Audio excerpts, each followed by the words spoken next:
Tapi kita mau masuk ke estate planning, ya. Kita sama nih gini, orang menabung, tutup uang, tutup usia. Pertanyaannya sekarang, ada sakit dan mendadak. Pertanyaannya, orang tutup usia, orang cari uang. Nih, cari uang buat apa sih? Satu rumah cukup nggak untuk tempat tinggal? Tapi orang punya 10 rumah, punya tanah berhektar-hektar, punya tabungan, punya deposito. Sebenarnya cari uang ini kan untuk membangun aset, setuju nggak, Pak? Betul nggak? Waktu membangun aset ini, untuk apa aset ini dibangun? Untuk apa? Untuk apa? Untuk apa? Warisan. Kalau kita sebut untuk warisan, artinya ini untuk transfer harta, betul nggak? Ternyata Pak, yang namanya aset ini nomor 1 perlu dijaga. Setuju? Jaga pakai apa? Pakai tadi aset protection. Yang kedua, aset ini perlu dilestarikan. Setuju nggak? Kan udah bangun aset begini banyak, harus dilestarikan. Ketiga, aset itu harus mudah ditransfer. Setuju nggak? Mudah ditransfer. Setuju nggak? Jadi untuk orang bekerja cari uang itu pasti untuk membangun aset. Untuk dia hidup aja udah oke, lebih dari cukup. Tapi untuk membangun aset itu untuk apa? Warisan, bukan untuk hari ini. Untuk membangun aset, yang pertama harus dijaga. Yang kedua, aset ini harus dilestarikan.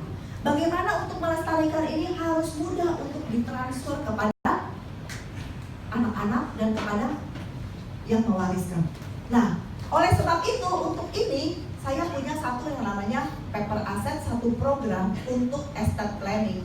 Itu untuk Bapak luar biasa, bagus banget. Contoh, Bapak bilang tadi kan untuk aset cari uang. Pasti keluar, contoh kayak Bapak Alex deh. Bapak Alex pergi ya keluar sana. Dia bilang, saya mau berinvestasi, investasi saya banyak, saya mau beli lagi properti. Dia pergi properti A. Waktu dia pergi ke properti A, harga propertinya 5 miliar. Harus pakai DP nggak properti itu? Harus pakai DP ya berapa? 1,5 miliar, kurang lebih 30% ya. Setuju nggak teman-teman? Waktu dia masuk 1,5 berarti ada 3,5 miliar dong. Betul nggak? 3,5 miliar utang yang harus dibayar. Kalau kita lihat tenornya, kita harus bayar tenor berapa lama? 15 tahun deh. Dengan bunga bank berapa? 10% deh, gitu kan? Oke, tenor 15 tahun, bunga bank 10%. Apa yang terjadi? Kita harus bayar cicilan. Berapa cicilannya? 37 juta per bulan. Ini kan beratnya di mana? Beratnya di DP. Setuju nggak? Tapi Pak Alex bilang, saya nggak punya DP, saya pergi ke properti B. Oke, saya pergi ke properti B. Sama, saya mau meng-create aset yang 5 miliar. 5 miliar saya nggak punya DP. Saya nggak punya DP, tapi dia harus tetap bayar nggak 5 miliarnya? Harus tetap bayarnya 5 miliarnya. Terus gimana dengan tenor 15 tahun? Sama dengan tenor 15 tahun dengan 10% juga gitu kan bunganya dikenakan ke pinjaman 5 miliar ini. Ini ada nggak? Bisa nggak properti nggak pakai DP? Ada nggak? Tahu nggak teman-teman? Banyak loh sekarang nggak pakai DP. DP-nya dicicil juga gitu kan? Betul nggak? Nah, tapi kata developer bilang ya harus lunasin 5 miliar. Dengan tenor ini 10% cicilannya berapa? Kurang lebih 68 juta sampai 70 juta per bulan. Berat di mana? Kalau ini berat di DP, ini berat di mana? Cicilan loh Pak. Setuju nggak? Nah kalau kita lihat lagi ada satu, Pak Alex bilang, oke, saya mau beli properti C. Properti C ini luar biasa, 5 miliar juga Pak. Perlu bayar DP nggak? Nggak perlu. Perlu ada yang dilunasin nggak? Nggak perlu. Terus ambil tenor 15 tahun, ya 15 tahun nggak perlu. Ambil tenornya 15 tahun, oke, tapi bukan untuk tenor membayar. Ambil bunga 10%, bukan bunga pinjaman, tetapi dia mendapatkan bunga atas dana yang dicicil. Berapa cicilannya? Ini hanya 6,7 juta per bulan. Pak Alex mau bikin untuk warisan, ya, di mana warisan itu 5 miliar. Kalau kita beli properti A ataupun properti B, bisa nggak transfer harta? Ingat, mudah ditransfer.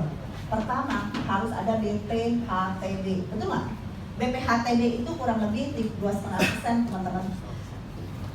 2,5%. Yang kedua, selain ini kita harus diurus sama notaris, betul nggak? Harus notaris 2,5%.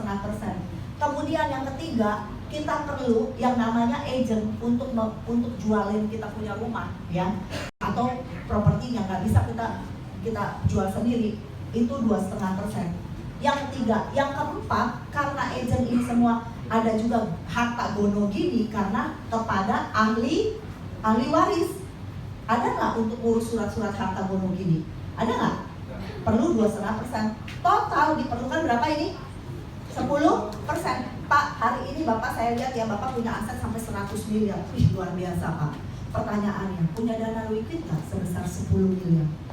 Karena dana 100 miliar, anak-anak Bapak untuk mudah transfer harta perlu 10 miliar loh Pak. Dana liquid, bukan dana yang jual rumah dulu, nggak bisa Pak. Jual rumah bagaimana? Rumahnya atas nama Bapak Alex.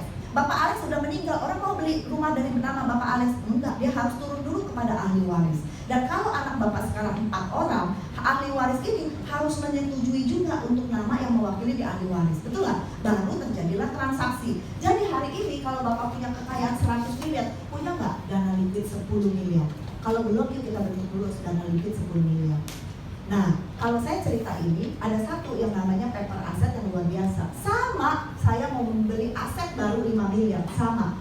Tapi ada acara BPHTB nggak? Ada nggak? Nggak ada. Notaris perlu nggak? Nggak perlu. Agent perlu nggak? Nggak perlu dibayar. Ahli waris nggak perlu. Kenapa? Karena ini dia penerima manfaat. Benar nggak? Yang namanya penerima manfaat di sini insurable interest. Insurable interest, betul nggak? Ini insurable interest. Jadi kalau di sini penerima warisan, yaitu insurable interest. Jadi perlu nggak untuk surat ahli waris? Pak, jangan salah, punya uang di bank aja, reksadana ataupun deposito, kalau dinyatakan meninggal, itu langsung di freeze, ya. Nah, mending kalau meninggal jangan ngomong dulu ke bank. Beneran itu di freeze dan nggak bisa diambil sampai ada ahli waris yang boleh mencairkan dana itu. Nah, kalau kita lihat di sini, bagus nggak ini? Kalau Pak Alex sudah punya begitu banyak properti, penting nggak untuk dia membeli aset baru lagi? Mengambil salah satu aset baru dengan hanya 6,7 juta per bulan, bagus nggak?